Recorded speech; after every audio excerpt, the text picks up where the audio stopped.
Paswerteng hapon po 3D Lotto players. Narito na po ang winning combination ng 3D Lotto. 2 PM result, August 22, 2025. Araw ng Biyernes. Kaya kunin nyo na po ang inyong mga ticket. Narito na po ang resulta. Para po sa 3D Lotto 2 PM result, August 22, 2025. Ang mga numerong nanalo 8, 7 at 2. In exact order. Again, 8, 7, at 2 in exact order.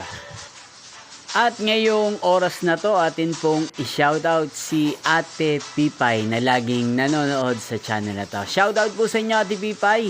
Sana po ay manalo na rin ang mga numerong tinatayaan nyo sa Lotto. Nyo pong napanood ang resulta ng 3D Lotto. Magkita-kita pong muli tayo mamayang 5 PM. Thank you for watching.